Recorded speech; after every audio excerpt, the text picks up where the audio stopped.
recording now so we can share this with future fly tying events and people can reference this later on. Brandon Wells, I have my good colleague Kyle Chanitz here as a guest tyer. He is going to be walking us through a articulated streamer, which is some next level fly tying action. Hopefully, if you've been tying with us for a while, you have received a packet from Kathy, our program lead. It had something like some marabou, something like some flash dubbing, and then a shank and a hook. And so that's where Kyle is going to shine and show us this method of tying. I will be changing my video over to the GoPro so that we can zoom in on my hook. Kyle's got his hook here. Already's got some marabou threaded on there already. So if you're tying at home, please get yourself ready. I've got 8/0 thread in the vise, and I'm going to switch over to that camera now because Zoom is awesome. And so I've got just the hook in right now. We're not tying in the shank yet, and Kyle will walk us through all that. And he'll unmute here and take over. Kyle, you ready?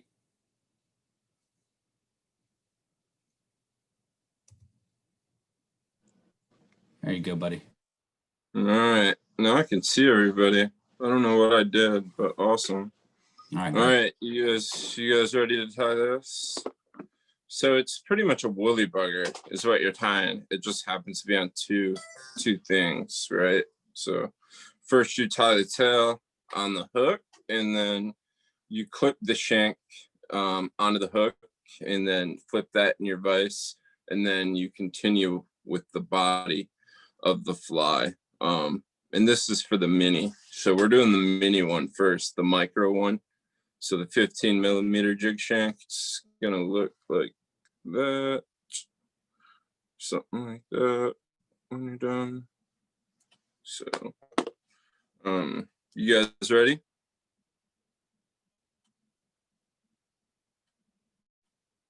Yes.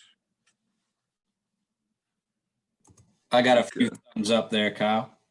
Oh, okay. What's up, Mark? I can't see. Mark has just his name up. There's no video there for him. All right.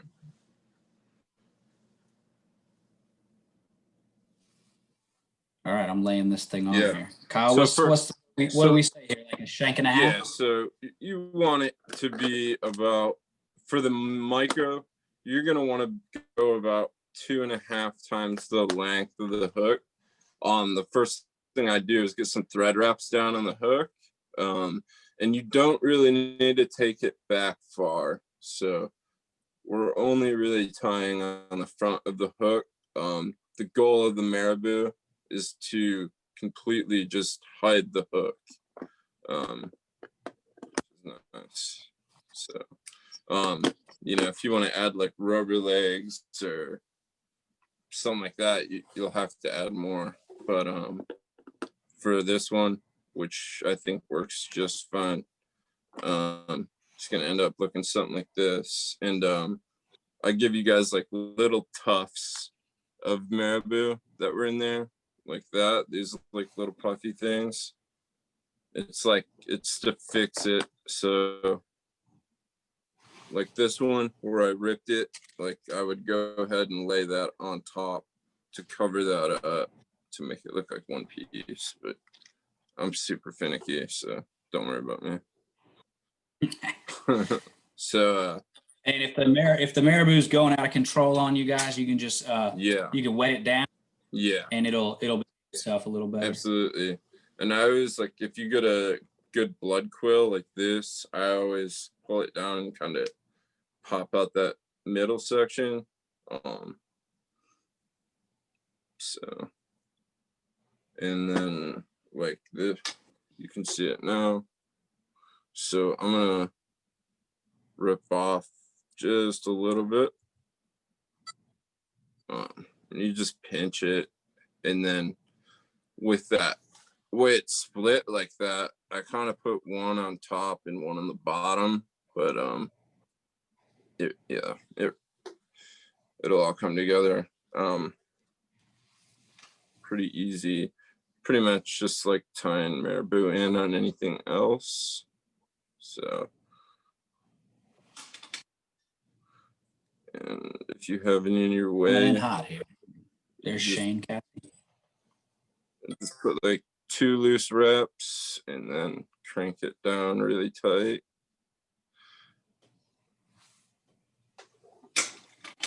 Welcome, John. Welcome, Shane.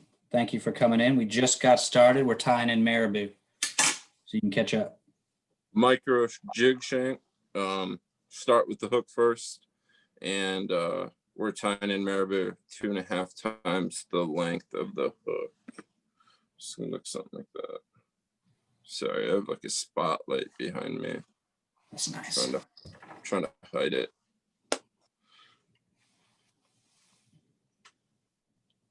All right. And once I get it tied in, I do a few wraps in front just so I can get a clean cut on this. But I'm gonna go ahead and wait for you guys and when everybody's ready. And then here's part where we use that dubbing. I sent you guys that peach dubbing. And it's really just a kind of hide thread wrap. So I not that much, so pretty small amount here. And I'm gonna dub it really, really loose to begin with, and then probably make like a 3-inch dubbing noodle with it, and then like the last 1/4 inch I'm gonna really crank down, because I'm going to go ahead and wrap that over the loose stuff so it kind of holds it into place, right? Most of this stuff's going to be covered up by the front, so you're not going to really see it anyway. But,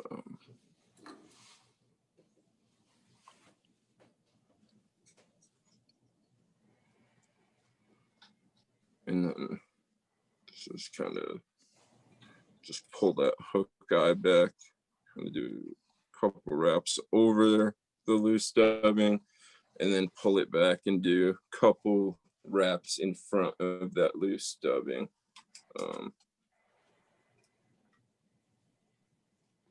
That's it.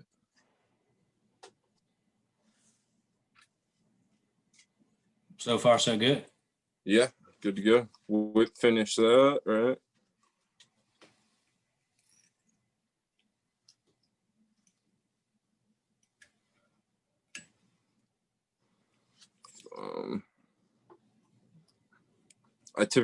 I'll use super glue or UV resin. Pretty much whatever I see first is what I'm gonna use. Oh yeah, we're big into that on this show. Sad but true. UV resin it is. So, and I pull everything back super far as hard as I can, and drop flow in there, which is like liquid, and then hit it, and then I push everything over it so you can't see where it kind of hardened up. So, all right, you're halfway that's done. UV. That's UV dubbing. Look at that. Yeah. Color change there. I forgot about that. That's good stuff. So now I'm gonna grab my jig shank and a bead.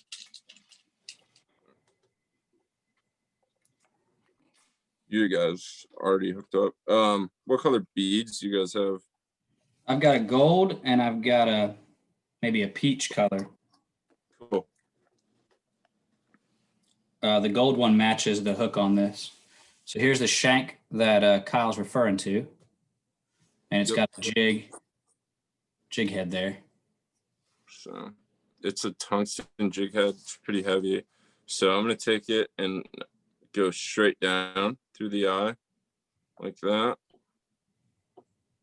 And then you want facing up? Yep, and then I pop it out of the hook, and you may have to adjust depending on what kind of vise you have. I typically use a Regal, but this one's taller, so it's easier. All right. Straight All down. right. And this is where I said, super glue really comes in handy here. Not so much to keep the shanks closed. Once you're done with it, there's so much wrapped on top of the shank. There's no way it's gonna ever come undone. But what the super glue is gonna do, and I start right behind the bead. You can put lead down, but it's a pretty heavy fly, so you don't need it. And then start cranking down the shank like that, and actually have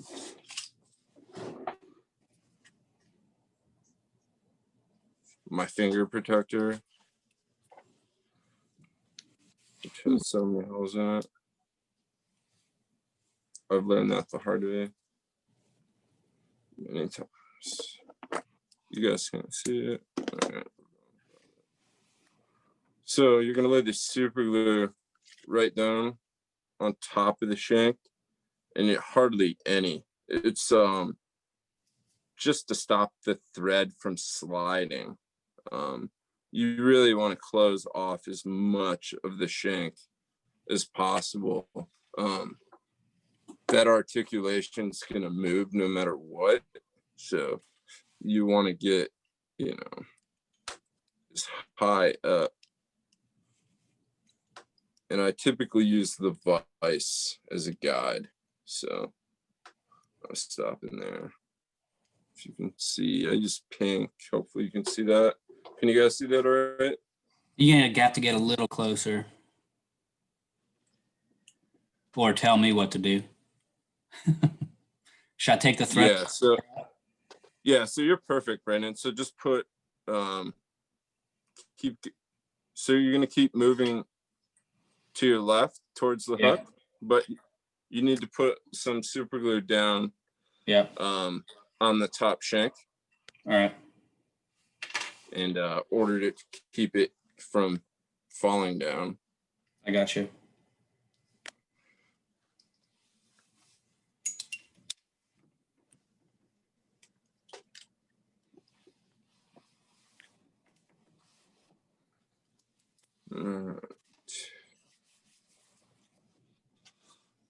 So typically for these, I do a dubbing loop.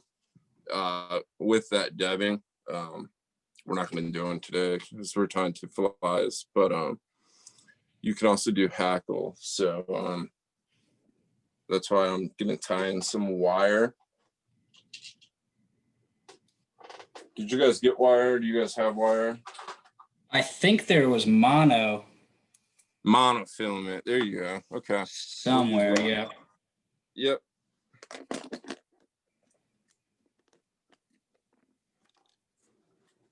So once you tie that in, you get that super glue down, tying that mono. It doesn't matter where the mono is. I keep the rear end there. Yeah, and I keep the mono on this near side of the hook. Yep. And then we're gonna dub this whole body. All right, so I'm gonna tie in the mono here. Yep. And keep it towards me. And if you guys have like dubbing wax or something, you use that too. Where you kind of touch dub it, but it's semi-sealed dubbing, so that's why I use the mono. So we're gonna go pretty loose wraps with that dubbing, but you're gonna wrap it over itself multiple times to kind of hold it down. So we're really forming quite a body here. With the dubbing, like thickness? Not really. No. So you want it to be pretty sparse, right? Oh, I But thought you said multiple times. All right. Oh, we are. Yeah. But sparse. You're gonna wrap over it multiple times, but Okay. because it's so sparse, it's just gonna crank it down. I got you. But it's just so we can brush it out later. Okay. Especially it looks good. So loose dubbing many times. Got it. Yes, sir. So this is a I think John Rahmer Arizona dubbing technique for a semi-seal leach. Basically, this is the whole thing. But yeah, then you wrap this forward once you have your mono in.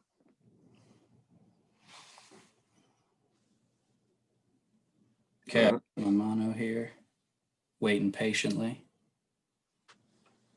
Did you tie it in? Okay, Mark has a good question that I also might have missed. Is the dubbing on the mono or the thread? Oh, sorry about that. Yeah, no, the dubbing is going to be on the thread. So the monofilament is our ribbon. Since it's almost like a peach clear kind of dubbing, we're using the mono as a rib instead of wire. That's a good question, Mark. Real good. Sorry about that. That'd be real hard to yes, it would. All right, Mark. So your mono's hanging off like wire on a nymph. That makes sense. That's the. Yes, sir. Sorry. Oh, we lost. Could we lose? Good to go. Cool. I got Becky. All right. And so here's what I mean by wrapping over. Yep. Right. So I'm going to take this forward. And then I'm going to go backwards. Anything comes on loose, I'll just fix it. And then the last wraps you put over this, again, you want them to be pretty tight, a pretty tight noodle, going over the last kind of coat here, just to hold it down. You can also super glue the entire shank first and just crank it down that way, but right. Yeah. I typically don't. They hold up pretty well. Bring that forward. And once you're forward, that's where you're gonna tie your hackle into, right? So I give you guys a peach hackle that doesn't match the peach, but because of the dubbing, once it gets wet, it looks awesome. Yeah, looks killer. It works.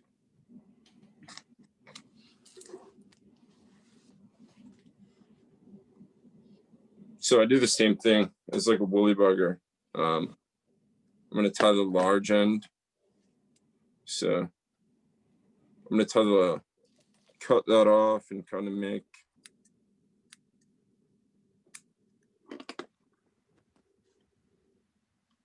something for the thread to grab, if you can see that.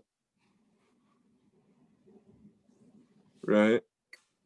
And then with the shiny part of the hackle facing forward, kind of do figure eights, and then kind of I always do 2 this way, and then go under the feather, do 2 more that way, and then crank down a few more, and then that should be good. You're wrapping bead to the back, yeah? Yeah, correct, yep. And you can put them on the back hook too. Right. On the micro one, I choose not to. It keeps the fly smaller. But on the next one, we will. So, but yeah. So then, yep, go ahead and wrap your hackle. Doesn't matter what way you go with it.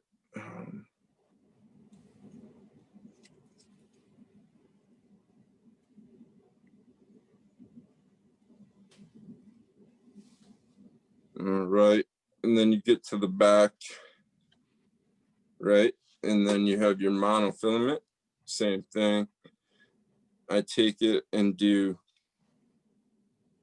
2 wraps over the same spot where it's going in.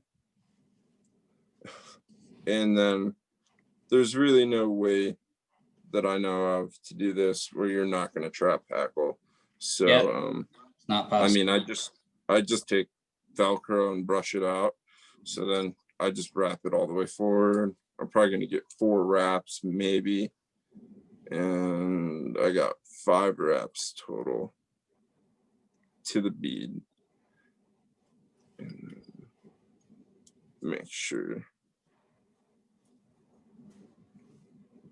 Oh, you dirty, dirty dog. And then like that time we did Brandon did the damsel nymph, where you kind of wrap your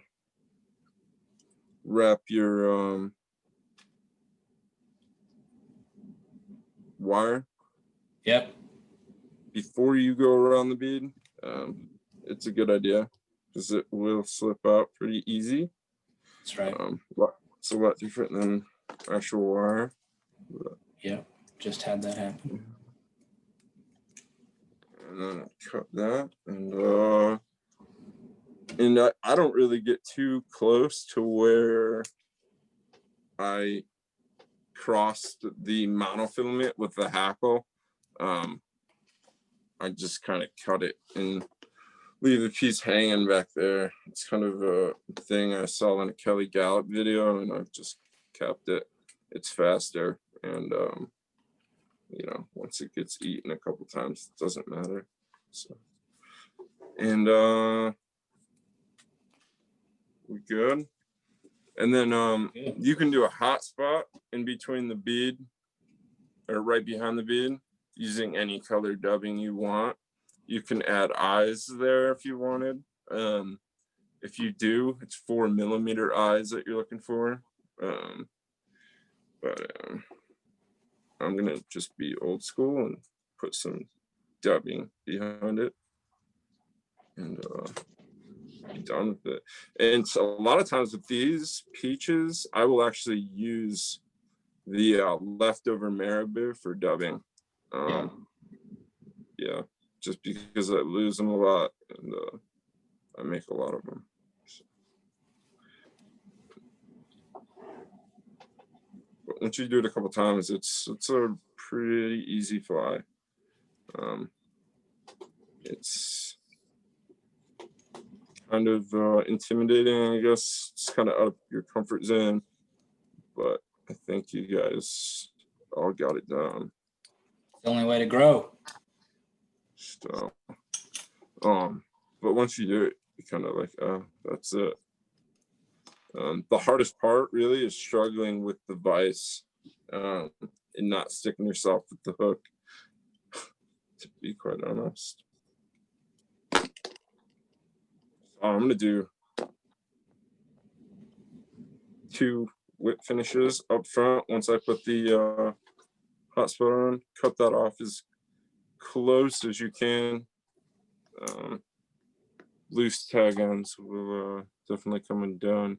And then when you look at the bottom of it, you notice like you have that little tiny opening. If it's a slotted bead, the gold ones may not be slotted. The peach ones might be, or maybe none of them are. I don't remember. My peach is not, and yeah, your gold is not. Mm-hmm. Yeah, so just on the bottom, just because you can't see, that's typically where I hit it with super glue or UV resin. Yep. And then you're done, and that was it.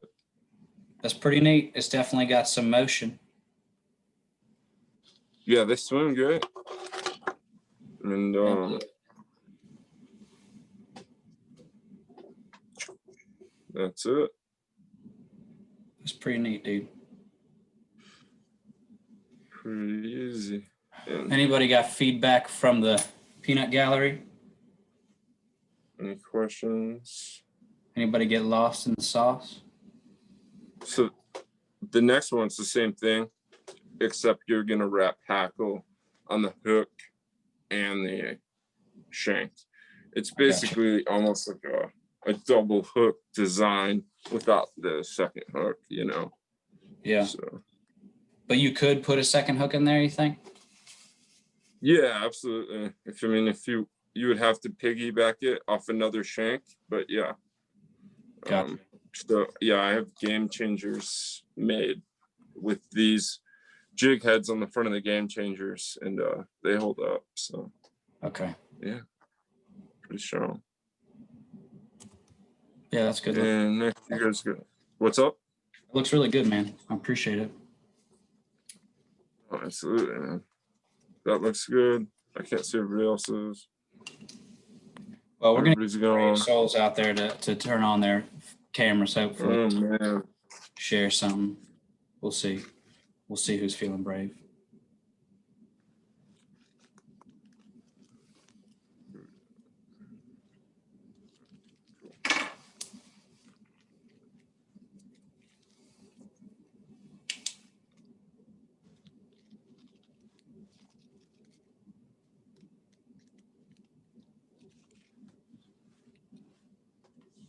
Hey, John, hopefully your materials arrived.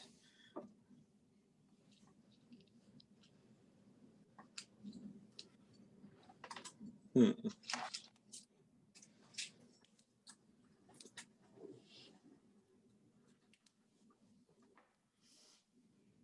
right, so if you are tying along for the second one, you can load up your second hook, which Kyle actually told me earlier is a saltwater hook, right? Right, Kyle? The micro shank. Oh, the micro was. Yeah, that's like a baby. It's a tarpon hook. Gotcha. It's just a size 8, super small. Mr. Haig wants to know where the best place is to get articulated shanks, and I know Kyle has an answer to that. I think the articulated shanks. Well, like to where the shank itself. I mean, I'll give you shanks, but jig shanks like these ones with the bend in the 90-degree or the 60-degree bend in the front. If I did that with mine, they would just flatten out. Yeah, this is like hook grade kind of steel. But Spawn is the only people that do it. But I mean, if you need any, just get a hold of me and I'll hook you up. So. And then if you need actual like shanks for game changers, yeah, I just bought 222 feet of more new kinds of wire. So, yeah, and I actually bought a pair of pliers by mistake. That's the wrong size, still in the package. So, I'll donate that to Kathy, and just let you guys, make as many as you want. It's pretty simple. So, yeah. And John said he did get his stuff, Kathy. That's really good. Cool deal. On to the next one. Let's roll. All right. So same thing. Start with this shank or the hook. This one. This time you're gonna wrap all the way back. Right. So we're gonna utilize this whole hook shank here. Got it. We're basically going to tie a woolly bugger on this hook and then tie another one on the front. So, nice. Yeah, it's kind of just 2 woolly buggers. This one you're going to use more for bass or bigger trout.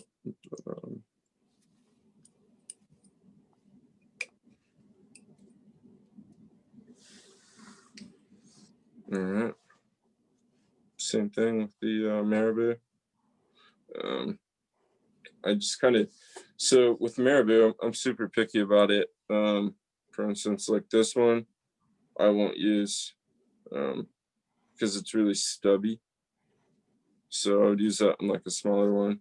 So like this one has the huge ones, the big plume, and then I just kind of pop the middle out and about the length of the shank. And when I have like wispies like that, I just kind of, you can take anything and just kind of, any metal, like a dull knife or scissors, the back of scissors, just kind of pull them. I don't want them perfectly even, so, but I don't want them too crazy. All right.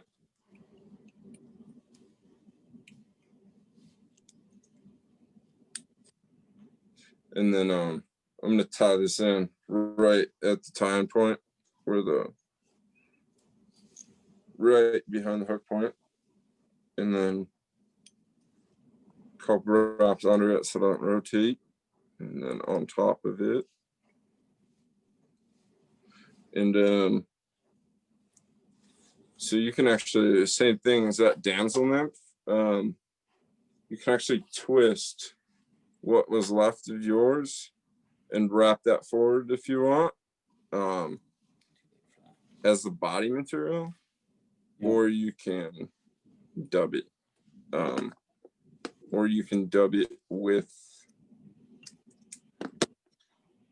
the leftovers of your marabou. So options. So I'm going to dub on. First, once you tie that in, same thing, tying the monofilament or gold rib, whatever you guys want, whatever you guys have at home. It's really all preference.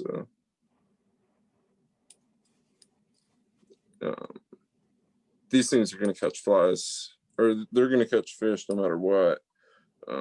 Color thread and ribbing, and if you want to add tinsel to the tail, all that stuff, that's totally preference, and all of it is going to work in my opinion. So in other words, experiment with it. And, all right, Mr. Haig, thank you, sir, for coming. All right, you got the body dub? Yeah, boy. All right. Do you have enough hackle to cover that thing? Yeah, I think it was. Okay. I've got maybe 3 more quills left. Okay. So say if not, you can dub it with, yeah, you can use marabou as a hackle.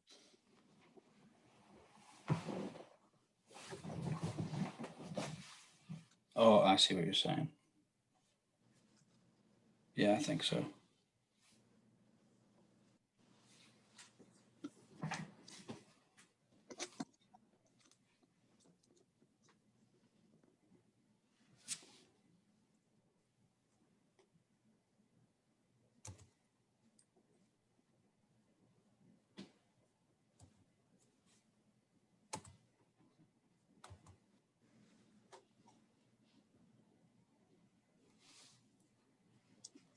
All right.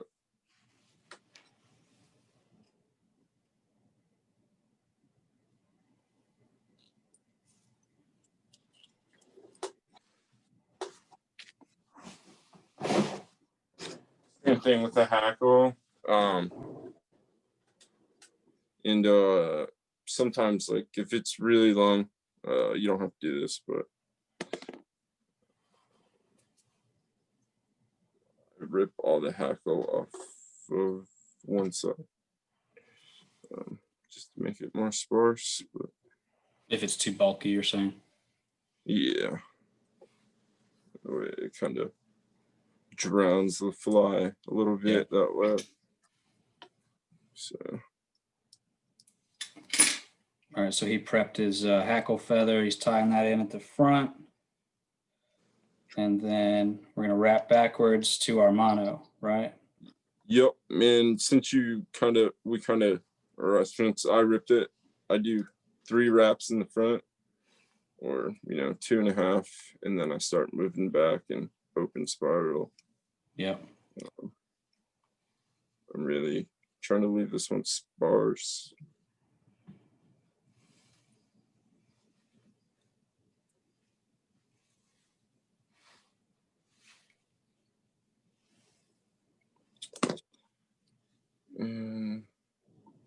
same thing with the monofilament.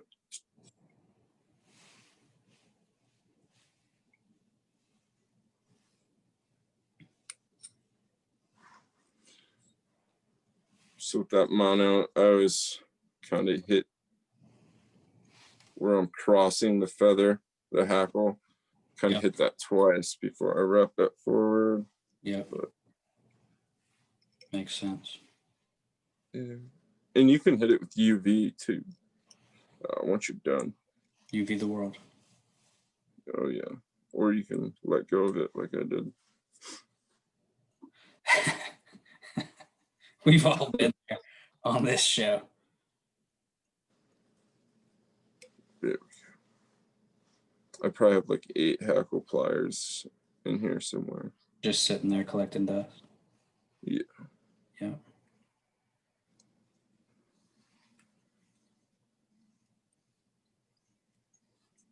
Uh-oh.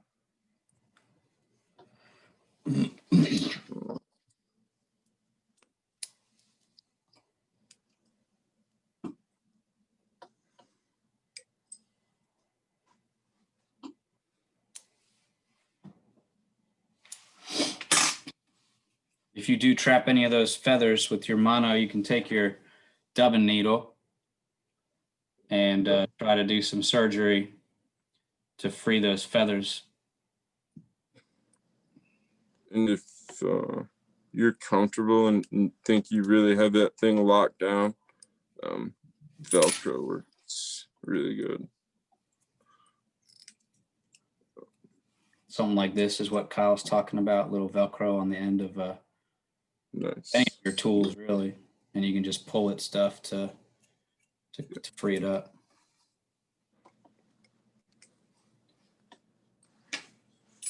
All right.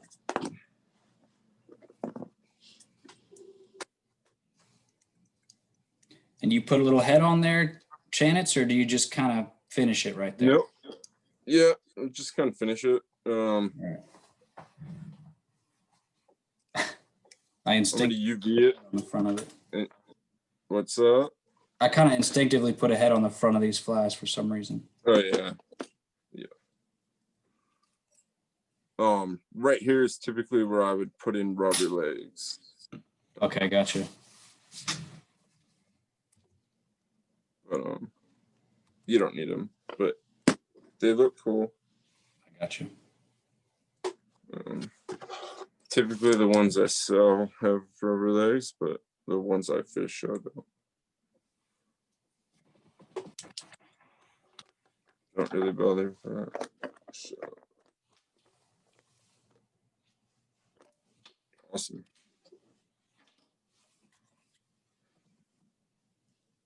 And you can use soft hackle on these. Use anything. And you can do them in any color. Right. Yeah. All right, you ready? Yep. Same thing. Put the shank in and then flip the hook. And actually, you can actually go either way, right? So if you want to go hook down, you absolutely can. And there's patterns, a lot of patterns that I do that are hooked down. Right. A lot of like Kelly Gallup, like double hook patterns. Yep. I'll typically keep it hooked down, but not on this one.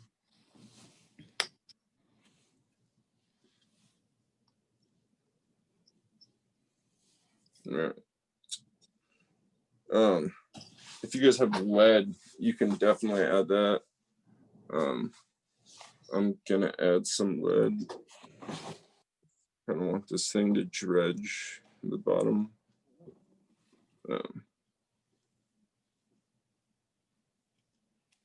And you know, how many wraps you do is really preference. What you're comfortable throwing, you know. So just think about that.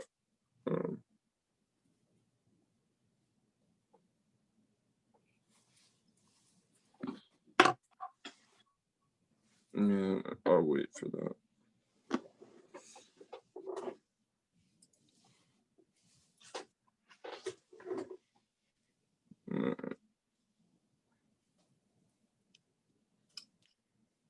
and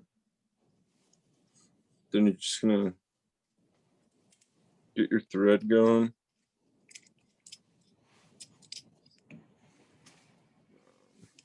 Close that gap again, and if you keep trying to go up it, if you go really slow with loose wraps on these bigger ones, you'll make it. But on the like smaller game changer ones, it's pretty hard. As soon as you go tight, it just kind of flies out. And if it's too loose, it'll foul up. So that's why you're trying to just close it.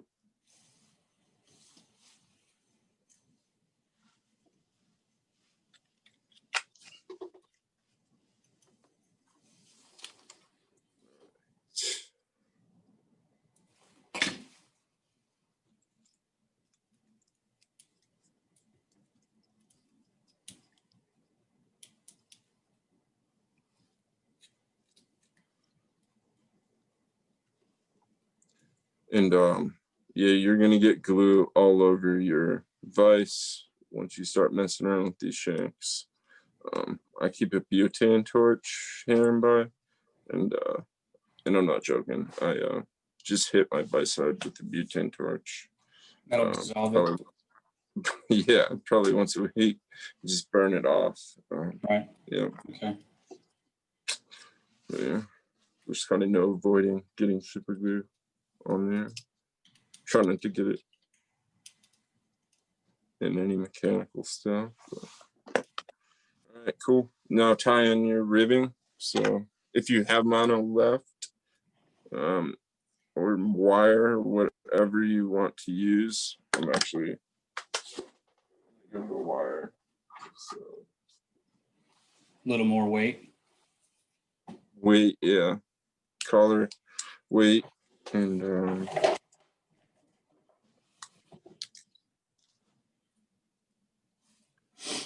gonna brush the front out pretty heavy. So, and sometimes the wire will break when you're brushing it out. So sometimes I'll use wire and the monofilament as a ribbing and crisscross them. Right. But and then same thing. So you can dub this body just using the marabou. Yeah. Or you can use that peach dubbing I gave you. You can mix it. You can tie in the tips of and then twist it up and wrap it forward. Kind of like that. Yeah, I like that. Like the damsel. Yeah. Yeah. It looks good. But I'll do what you guys are doing.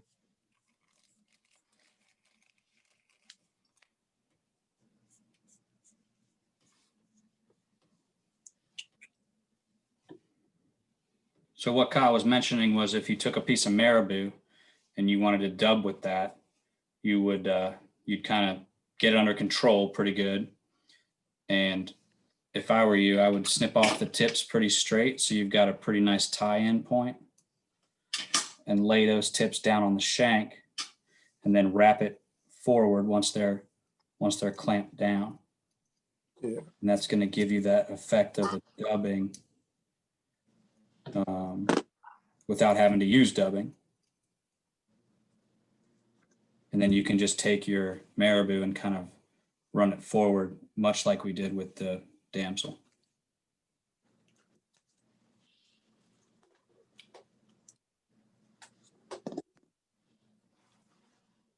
Kind of gives you a leggy effect. It's neat.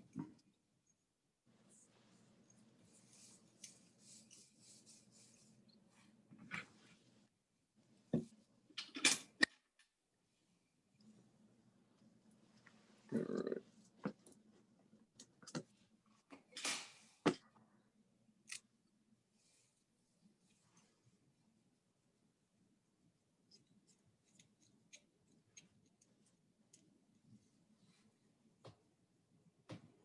Yep, like that very much. That's cool, isn't that, Rosie? I feel like it's not utilized enough in the world of dubbing or getting What's that. that? Yeah, Marabou? palmering, or whatever you want to call it, marabou. Yeah.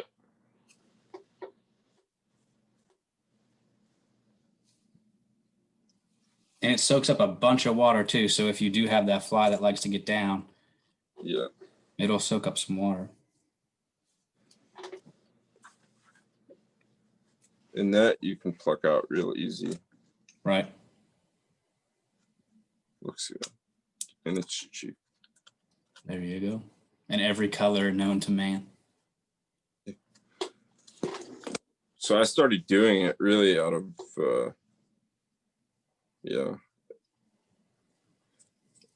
necessity, like out of saving money. So, Right. you know, I'm buying 1 ounce packs of marabou. I think this is my 3rd one this year. And I'm throwing like, half a feather out. So I just started dubbing them. But yeah, it works great. And it's super cheap.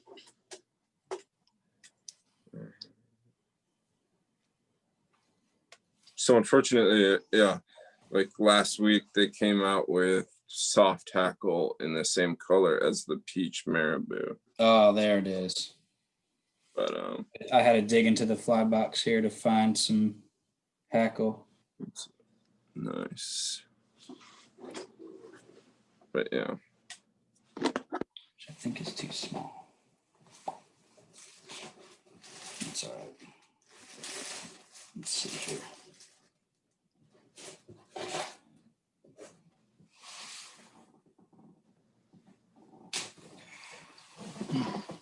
Oh, we do have a giveaway tonight, Kyle. I forgot to tell you this. Nice. We're doing a leader giveaway to one of the lucky participants here this evening. So I'm gonna get rid of this. We'll do some trivia here at the end of the fly. What are they getting?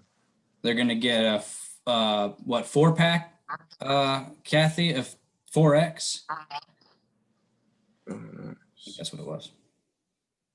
Nice.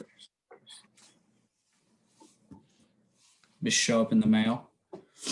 So that'll come in handy there when you got to get the 4X on for those big fish you're targeting with these flies. Especially Mark down there. He knows where the trophy trout live. He won't tell me. Does he? Yeah. He goes places. Take me.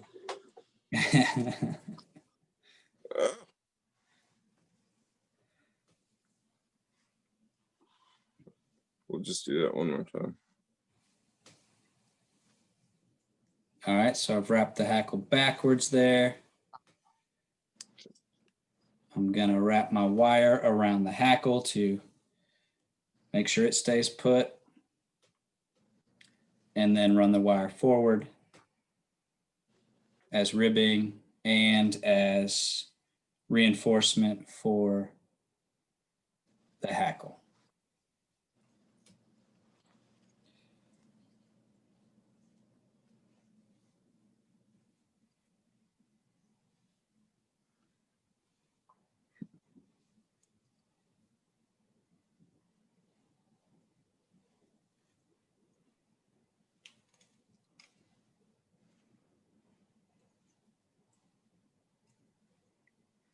Good enough.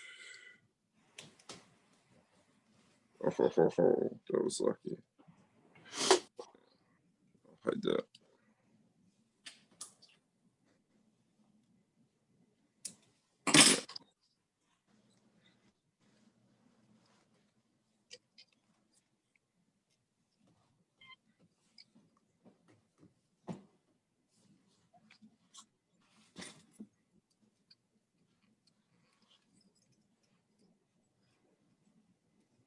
All right.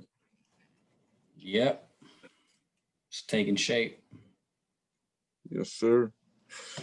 I would tie in rubber legs here also. So basically the length of the shank. And then on the back hook, I'm doing the length of the back hook too. I got you.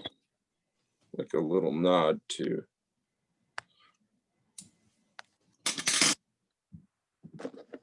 the circus peanut, this peanut envy, whatever it's called.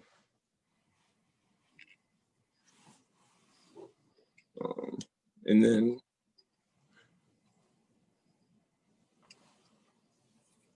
this is typically where I'll do a dubbing loop as well. Okay. Using that dubbing, but yeah, not necessary, but pretty easy to do.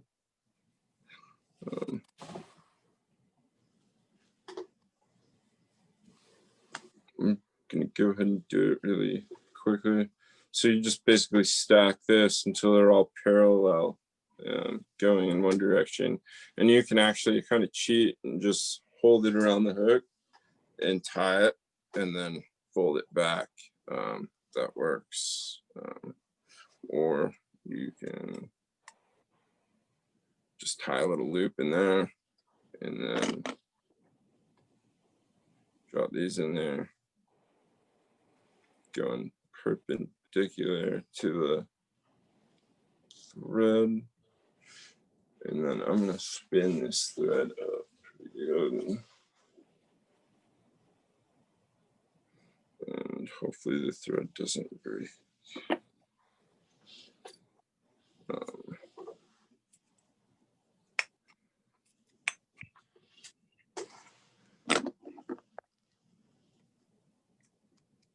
And then I always Serious brush it business up. right there, dude. That is serious business. And then, yeah.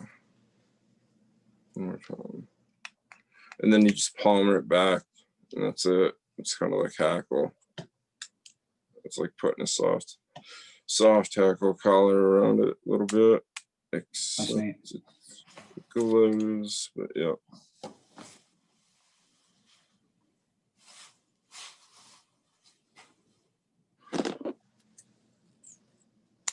And they should not go anywhere. And that's it. Then we're finished and done. You can put eyes on it if you want, but not necessary.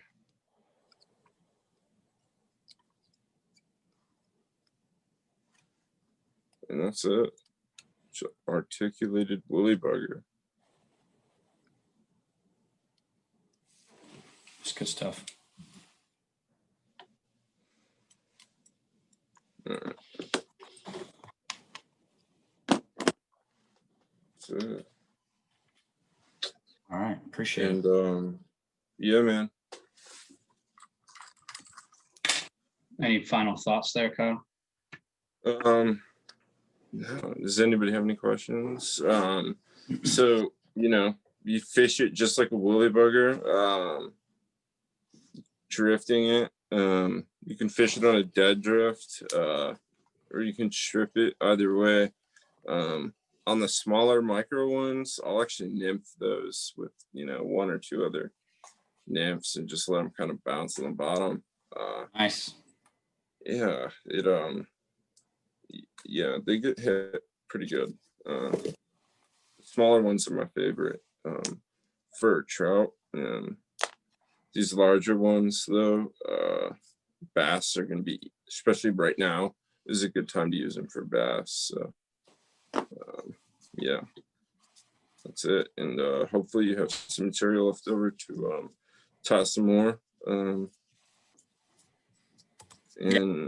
if you guys need shanks or anything, I guess get a hold of me or get a hold of Kathy, and I'll give you guys that material because I have a lot of it. And yeah, so I'll donate these to you guys.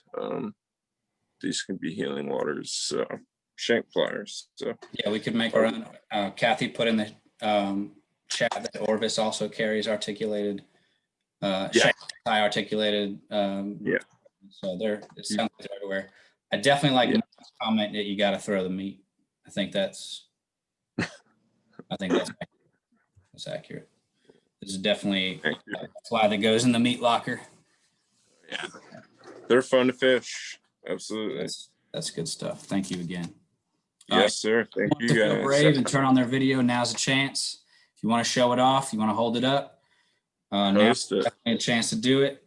There's really pictures after the fact too. If you want to submit a picture to me or Kathy, that's always appreciated as well. So for the trivia question tonight, what I'm going to basically ask is a certain type of knot. I'm going to describe the knot, and the first person to put it in the chat is going to get the 2-pack of 4X leaders from Kathy mailed out to you. So it's a type of knot that is used to form a loop-to-loop connection. Go.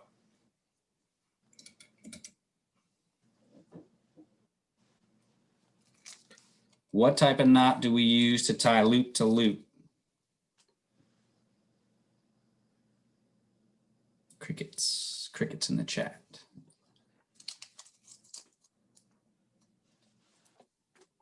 Somebody text me, I'll give you the answer. There it is. Spelled incorrectly. Nice. He is a Marine, so what can we do? Nice. Nicely done there, Mark. Thank you very much. The perfection loop is accurate. I have one here for your demonstration. We tied the perfection a few meetings ago. No. Nice. Perfection is right. Very good, Mark. They'll be heading your way with the next set of materials. Call me about that fishing spot, Mark. Yeah, he keeps it close to the chest. Oh, man.